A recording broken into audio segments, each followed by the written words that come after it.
কালকে লাইভটা দেখলাম, বেশ কিছুটা দেখেছি।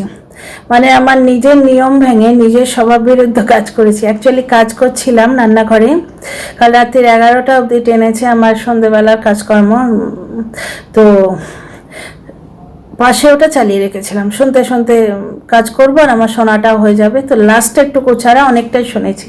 তাতে কি শুনলাম, মাঝখানটায় হঠাৎ করে বলা হলো, হ্যাঁ ওখানে তো বলাই হলো আমি আর কারোর সম্বন্ধে কথা বলবো না, হেন তেন।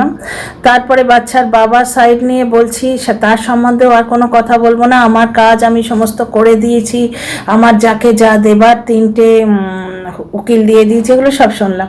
3টে উকিল দিয়ে দেওয়া হয়েছে, যে কোনো জায়গায় ফিস জলমদীপ ভরবে। আহা বড় ওই জন্যই তো ডিভোর্স অত দরকার, কারণ ব্লগ তো চলছে না। আজকে ভিডিও এখনো আসেনি, আজকে বোধহয় কোনো কারণে ভিডিও দেবে না, তাই জন্য কালকে 2টো ভিডিও এসছে। টিনার বিয়ের আগের চ্যানেলটায় কিন্তু কালকে বিকেলেও একটা ভিডিও এসছে যেখানে রান্না করা দেখানো হচ্ছে। আমি তো ভিডিও দেখি না, তাই ভেতরটা দেখিনি, সামনেরটায় রান্না করা দেখানো হচ্ছিল, এটা দেখেছি। পিকনিক টাইপের কিছু একটা হচ্ছিল, সবাই মিলে খাচ্ছিল টাচ্ছিল, যাই হোক। তো কি বলা হলো, যে বাচ্চাটার কিডন্যাপের প্রশ্নটা তোলা হলো, যে বাচ্চা স্কুলে যাচ্ছে, বাড়ি আসছে, এই পথে যদি ওকে কিডন্যাপ করা হয়। প্রথম কথা হচ্ছে বাচ্চা স্কুলে তো আজ প্রথম যাচ্ছে না, কতদিন আগে গেছে, এই শীতকালের আগে থেকে বাচ্চারা যেতে শুরু হয়েছে। সেই নিয়ে কত কন্ট্রোভার্সি হলো। বাবার হাত সিধা নয়, স্টেবল নয়, স্টেডি নয় বাইকে, তবু তাকে পেছন থেকে জড়িয়ে ধরে। হ্যাঁ গো, বাচ্চার ঠাকুমা ওখানে আছে, বয়স্ক মানুষরা থাকলে শুনেছি এই সমস্ত কাজ খুব ভালো হয়। তার একবার মনে হয় না যে বাচ্চার শুভ চিন্তার ওপর মানে নির্ভর করে বাচ্চাটাকে এরকম করে পেছন দিক থেকে দাদুকে জড়িয়ে ধরে পাঠানো হলো উইদাউট হেলমেট। তো বাচ্চা তো এতদিন ধরে যাচ্ছে, হঠাৎ করে কিডন্যাপিংয়ের গল্পটা কেন দেয়া হলো? হঠাৎ করে কিডন্যাপিংয়ের গল্পটা কেন দেয়া হলো? এটা কি কোনো ষড়যন্ত্রের আভাস, না টিনার তরফ থেকে কোনো কাজ হচ্ছে? টিনার তরফ থেকে টিনার লিগাল টিম হয়তো কিছু একটা অ্যাকশন নিয়েছে, যেখানে হয়তো বাচ্চার প্রতি খোঁজ খবর হচ্ছে। দেখো, বাচ্চাকে দেখতে চাইল্ড লাইনের লোক গেছিল, সেটা কিন্তু আমরা জেনেছি, লাইভ থেকেই জেনেছি, এবং এটাও শুনেছি কোনো টমিশনের হাতে আমরা বাচ্চা দেব না। মানে কোনো কমিশনের থ্রু দিয়ে বাচ্চা নিয়ে আসার চেষ্টা হচ্ছে, হলেই ভালো, এটাই তো চাইছি। এতদিন ধরে চেঁচামেচি তো এইটার জন্যই করছি যে বাচ্চাটা আসুক। তো আশা করছি, ফিঙ্গার ক্রস করে বসে আছি, বাচ্চা আসবে, কি মজা, এরকম একটা আনন্দ হচ্ছে। সেই ছোটরা যেমন কিছু একটা প্রাইজ টাইজ পেলে হাততালি দিতে ডান্স করে, আমারও ঠিক মনের মধ্যে একটা উৎফুল্ল ভাব হচ্ছে যে অলরেডি হয়তো সাকসেস পাবো আমরা। যে লড়াই 1 বছর ধরে লড়ছি, গাল খাচ্ছি, তার হয়তো কিছুটা অংশ আমরা জয় করতে পারবো। আবার সঙ্গে সঙ্গে একটা মেন্টাল অ্যাগনিও কাজ করছে, পুরোটাই তোমাদের বুঝিয়ে বলবো। Dear friends, welcome back to my channel, my world of wars. আমি সৌমি, আমি আপনাদের সবাইকে আমার চ্যানেলে ওয়েলকাম করছি। ডিয়ার ফ্রেন্ডস, এটা আমার চ্যানেল, সুতরাং এই চ্যানেলের মতামতগুলো আমার একান্তই পার্সোনাল, আমার পার্সপেক্টিভ, এটা আমি যেটা বুঝি সেইটা আপনাদের সাথে শেয়ার করছি। এবার সেটা না হলে পরে আবার যেন ভাববেন না যে মা এই তো এটা বললো ওইটা হলো। না না, আমি কোনো ভিডিওর বাইরের খবর এনে গুজব রটাতে চাইছি না। যেরকম ওই কাটি করা বুড়িটা, কন্টেন্ট ক্রিয়েটার, প্রথমে বাড়িওয়ালাকে কাটি করলো, বাড়িওয়ালার বউ তো ধুয়ে একদম আসল করে শিক্ষাটা দিয়ে দিল। বয়স্ক বয়সে, এই বয়সে, এই বুড়ো বয়সে কীরকম একটা শুনলো, যে আমি তো ভদ্রভাবে বলছি, ও র ভাষাটা ইউজ করেছে, তোমরা নিশ্চয়ই কল রেকর্ডটা শুনেছো, যে পরে পেছনে কাটি দিয়ে রোজগার করে। তো সেই বুড়িটা কালকে রটিয়েছিল না, টিনা মাল তুলছে, ও লিগাল কাজ করতে যাবার নাম করে করছে, ফ্ল্যাটে শিফটিং করাচ্ছে, ফ্ল্যাট বুক করেছে, অন্য ফ্ল্যাটে যাচ্ছে। টিনা তো আজকে দিল ধুয়ে। কালকে আমার ভিডিওতে আমি বলেছিলাম কিন্তু যে গুজবে কান দেবেন না, ঠিক এক কথা টিনা আজকে প্রতিধ্বনি করলো যে গুজবে কান দেবেন না। আগের ভিডিওতেও আমি বলেছি যে ব্লগিং তো একদিনের ব্যাপার নয়, যে টিনা একদিন কোনো একটা মেকশিফট অ্যারেঞ্জমেন্ট করে দেখিয়ে দিল, ভুল বুঝিয়ে দিল। ও তো দিনের পর দিন ব্লগিং করবে, ও তো ডেলি লাইফ ব্লগার, জীবনের ছোটোখাটো জিনিসগুলো দেখাবে। সুতরাং ও যদি বাড়ি চেঞ্জ করে, ও বলবে না, বলতে বাধ্য। তো এই যে আজকে পুরনো ভিডিও দিয়েছে, আমরা ধরতে পারিনি, চুড়ি বেশি চুড়ি কম, হাতে মেহেন্দি ছিল না, এইরকম অনেক প্রশ্ন লোকের মাথায় আসছে নাকি? আর ও অবশ্য কমিউনিটি পোস্ট দিয়ে ক্লিয়ারও করে দিয়েছে। তো এখানে একটা কথা বলি, হঠাৎ করে কিডন্যাপিংয়ের কথা এলো কেন?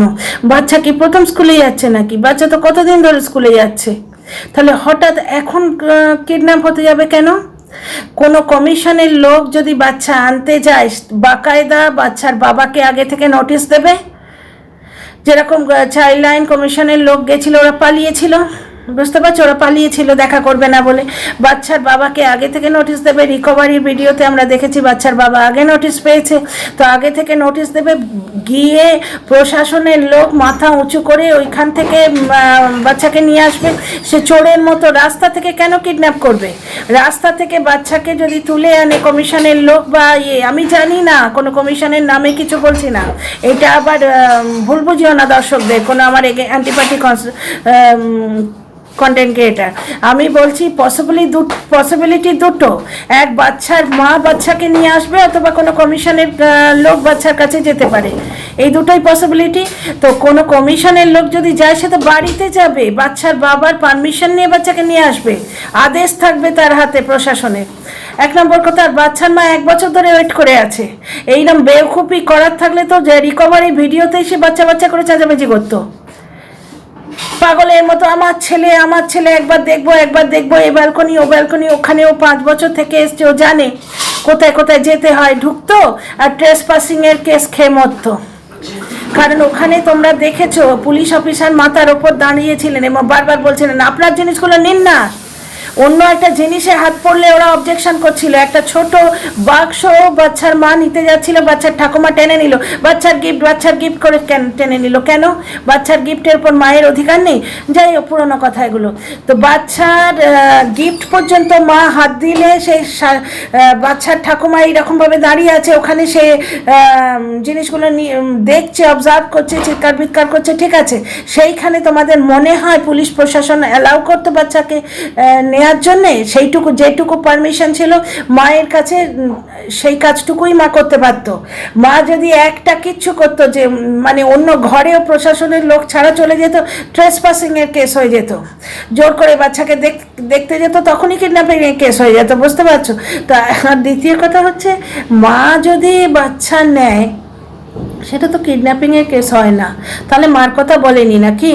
হঠাৎ করে বাচ্চা কিডন্যাপিংয়ের কথা বলছে যে বাচ্চার যদি কিডন্যাপিং হয় তাহলে এমন ব্যবস্থা করা আছে যে বাচ্চা ঘুরে ফিরে আবার বাবার কাছেই চলে আসবে। এইখানটাই আমার ধন্দ লাগছে। কেন বলা হলো?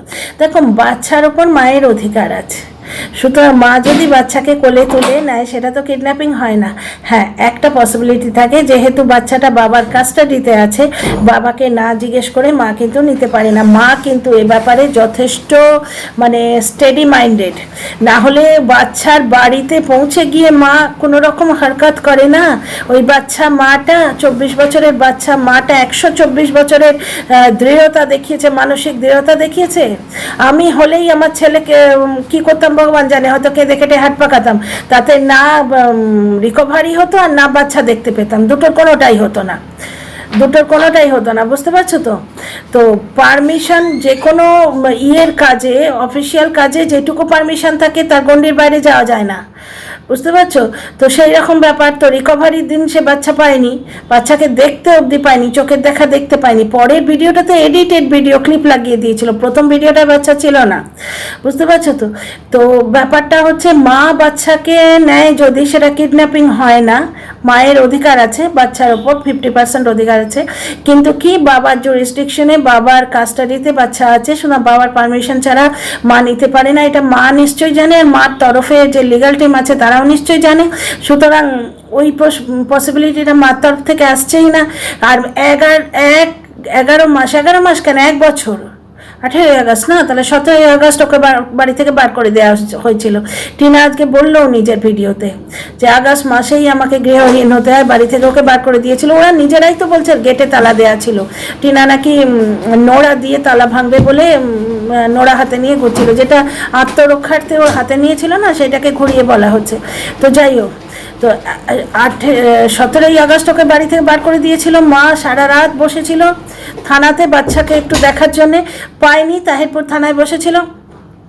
এইবার ব্যাপার হচ্ছে যে মা 1 বছর ধরে বুকের ওপর পাথর চাপা দিয়ে বসে রইলো, কান্নাকাটি করলো, সে হঠাৎ করে এখন ওই রকম পাগলামো করতে যাবে কেন?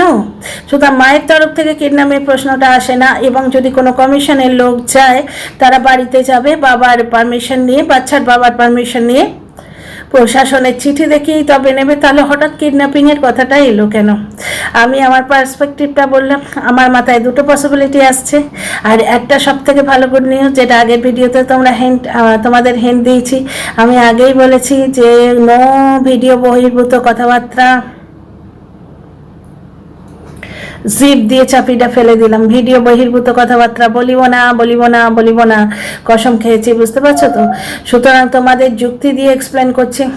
বাচ্চা কিডন্যাপিংয়ের কথা এলো, তার উপর বাচ্চার বাবা কি বললো, আমাদের বাড়িতে গ্রামের লোকেরা এখন প্রায়ই আসছে, মানে মিটিং ফিটিং হচ্ছে, বুঝতে পারছো? কিসের জন্য মিটিং? 144 ধারা, বাড়িতে গ্রামের লোকের জমায়েত, মিটিং, তারপরে কি কিডন্যাপিংয়ের গল্প, আর মাঝে মাঝে অতি উৎসাহী দর্শক আছে, সব বুঝতে পারছি। তো যাই হোক, এটা শুভ কিছু ঘটতে চলেছে আশা করছি। এবার দেখা যাক সবটাই গিমিক না সত্যি কিছু কাজ হবে, সেটা দেখা যাক। তো আশা করছি বাচ্চা আর মা মিলে যাবে, একটা দারুণ ধামাকা হবে, এটা আশা করছি। কিন্তু অপর পক্ষ থেকে লাইভে শুনলাম কিডন্যাপিং। বাচ্চাটা যদি কিডন্যাপিং হয়, স্কুল যাবার পথে এবং বাড়ি ফিরে আসার পথে এমন কিছু করা আছে যে বাচ্চাকে ঘুরিয়ে ফিরিয়ে বাবার কাছে দেয়া হবে। হঠাৎ করে কিডন্যাপিং, ব্যাপারটা কি? আচ্ছা, একটা কথা বলতে যাচ্ছিলাম, বলবো না। একই ভিডিওতে দুটো টপিক অ্যাড্রেস করলে না আমি ঠিক বোঝাতে পারি না, ভিডিওর লেন্থও বেড়ে যায়। তাহলে see you in the next ভিডিওতে আলোচনা করবো।